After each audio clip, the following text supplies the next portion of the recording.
Saya rasa ini adalah satu peluang yang terbaik untuk saya. Telah menangkap ke Jakarta dan untuk elite game ni kita memanggil 26 pemain. Ya, naturalisasi dari Indonesia lebih baik daripada apa yang kita ada di Malaysia dan saya percaya Indonesia sepak bola Indonesia dengan supportersnya ramai, environmentnya bagus.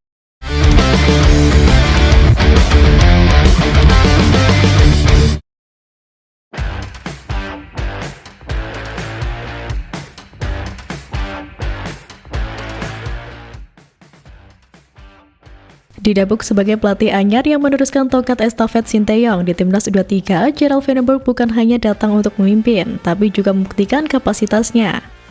Sosoknya tentu bukan nama yang sembarangan. Ia adalah mantan penyerang PSV Eindhoven dan memiliki lisensi UEFA Pro yang kini memegang kendali tim U23 Indonesia. Piala AFF U23 2025 akan menjadi ajang pertama Vandenberg sebagai pelatih kepala Timnas Indonesia. Debut ini membawa harapan besar dari publik dan PSSI untuk menyongsong era baru sepak bola usia muda Indonesia. Vandenberg tahu bahwa kompetisi tersebut lebih dari sekedar turnamen regional. Ini adalah ujian integritas, filosofi, dan kepemimpinannya sebagai pelatih. Ia meracik skuad dengan kombinasi pemain muda potensial dan pemain berpengalaman dari level senior. Beberapa pemain U19 juga naik level untuk mengisi pos-pos penting. Menurut Vandenberg, keseimbangan antara potensi dan pengalaman menjadi kunci menghadapi kompetisi dengan intensitas tinggi seperti ini. Tak cukup hanya berbakat, tapi harus siap secara mental dan fisik, kata Vandenberg. Strategi baru pun diterapkan. Pemusatan latihan di Jakarta difokuskan bukan hanya untuk menjaga kondisi pemain, tapi juga membangun kekompakan dan karakter tim. Dengan segala persiapan yang matang, Timnas U23 didikan Vandenberg disebut sebagai salah satu kandidat kuat juara. Namun perlu kembali diingat bahwa jalan menuju trofi tentu tak akan mudah. Sebagai musuh bebuyutan, Malaysia dikenal sebagai lawan tangguh yang sering jadi batu sandungan. Filipina dan Brunei juga bisa memberi kejutan jika disepelekan. Laga krusial akan dimulai pada 15 Juli, diawali melawan Brunei, dilanjutkan dengan Filipina pada 18 Juli, dan ditutup dengan duel klasik kontra Malaysia pada 21 Juli 2025.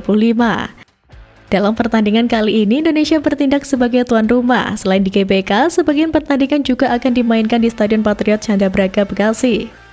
Sebagai pelatih, Gerald Vandenberg menegaskan bahwa timnya harus tampil fokus dan tak boleh terpleset, karena kekalahan bisa membuat mereka tersingkir lebih awal. Indonesia sendiri pernah menjuarai ajang ini pada 2019 setelah menaklukkan Thailand 2-1 di final.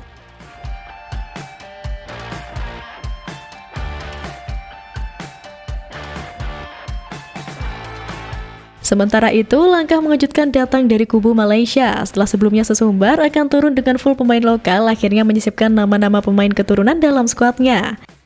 Pelatih Timnas Malaysia U23, Nafuzi Zain, sebelumnya telah menetapkan bahwa pihaknya tidak memanggil pemain abroad. Hanya amunisi lokal saja yang bakal bergabung bersama Harimau Malaya Muda.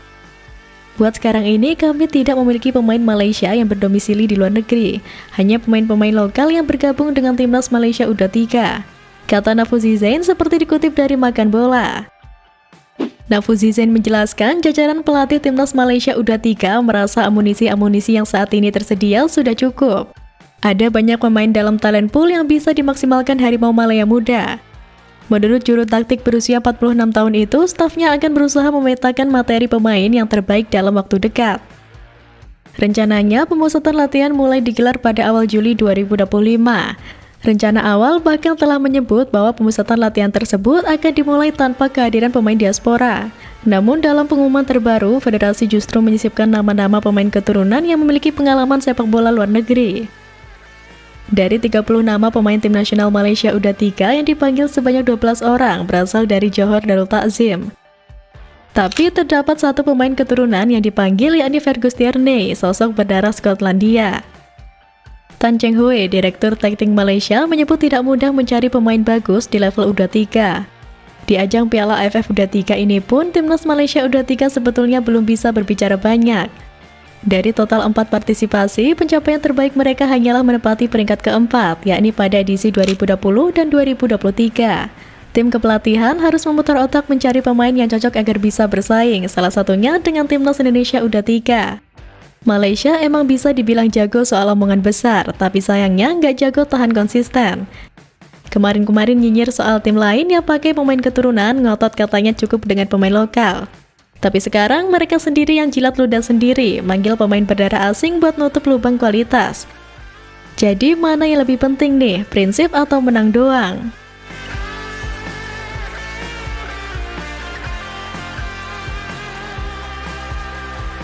Dan di tengah panasnya atmosfer, ada duel yang tak kalah menarik. Jens Reven dari Indonesia dan Fergus Tierney dari Malaysia diprediksi jadi tumpuan gol tim masing-masing. Dua striker keturunan, dua misi besar, siapa yang lebih tajam, siapa yang layak jadi predator di Piala AFF U23.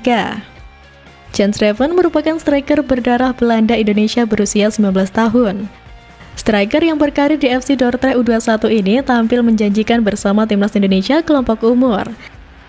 Tercatat, Jens Reven mengantongi 17 caps dan mencetak 8 gol di berbagai ajang internasional bersama Garuda Muda. Torehan paling mencoloknya terjadi di Piala AFF 19 2024, di mana striker keturunan ini menjadi penentu kemenangan timnas Indonesia atas Thailand di final lewat gol tunggalnya. Tak hanya itu, Jens Reven juga tampil efektif di fase grup, mencetak 2 gol ke gawang Timor Leste dan 1 gol ke gawang Filipina. Di level klub, Jens Reven membela FC Dordrecht U21 di Belanda. Ia menunjukkan performa positif dengan torehan 6 gol dari 20 pertandingan musim ini. Di sisi lain, Fergus Tierney menjadi harapan baru lini depan Malaysia. Pemain berdarah Skotlandia Malaysia itu mencatat debutnya di tim nasional senior pada Desember 2024. Langsung mencetak gol penyama ke gawang Kamboja di ajang AFF Championship. Sepanjang turnamen tersebut, ia bermain 3 kali dan mencetak 1 gol dan 1 assist. Di level klub, Tierney menjalani musim 2024-2025 dengan 2 tim berbeda di Thailand. Ia mengawali musim di Konburi yang bermain di kasta kedua dan mencetak 1 gol dalam 12 laga. Setelah itu, ia pindah ke Nakhon Pathom United di kasta teratas Liga Thailand dan mengemas 3 gol dari 11 penampilan. Total, Fergus mencetak 4 gol dari sekitar 25 pertandingan di kompetisi profesional. Secara statistik, Jens Reven unggul dalam rasio gol per pertandingan di timnas dan klub. Yang mencetak 14 gol dari 37 pertandingan gabungan, menunjukkan ketajaman dan konsistensi di level usia muda. Sementara Tierney mencatat 5 gol dari 28 laga gabungan klub dan timnas. Kalau nantinya Jens Reven cetak gol ke gawang Malaysia, rasanya bakal makin ngena. Soalnya bukan cuma ngebuktiin kualitas, tapi juga jadi tamparan telak buat tim yang dulu nyinyir soal pemain keturunan tapi ujung-ujungnya ngemis kontribusi dari Fergus Tierney.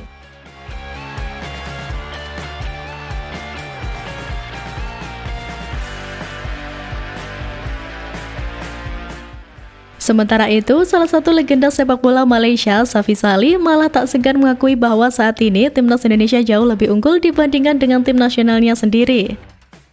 Pujian tersebut ia sampaikan menyusul perkembangan pesat yang dialami oleh timnas Indonesia dalam beberapa tahun terakhir. Menanggapi perkembangan pesat timnas Indonesia, Safi Salih mengungkapkan rasa kekesalannya terhadap para penggemar sepak bola Malaysia yang dinilai kurang peduli terhadap perkembangan timnas mereka sendiri. Ia juga mengkritik program naturalisasi pemain yang berjalan lambat di Malaysia, menyarankan agar Federasi Sepak Bola Malaysia mempercepat proses tersebut untuk meningkatkan kualitas skuad negara. Menurut Safi, kesuksesan timnas Indonesia dalam melangkah lebih jauh di kancah internasional menunjukkan pentingnya strategi yang tepat dan kerja keras dalam mengelola tim. Hal ini menurutnya seharusnya menjadi pelajaran bagi Malaysia agar dapat bersaing di tingkat yang lebih tinggi di Asia. Harimau Malaya harus melakukan evaluasi apa masalahnya. Bagi saya, semenjak proyek naturalisasi diperkenalkan, ini puncak terbesar untuk pasukan negara. Timnas Malaysia harus dikoreksi lagi, kata Safi Salih dilansir dari YouTube Sudut Timnas TV.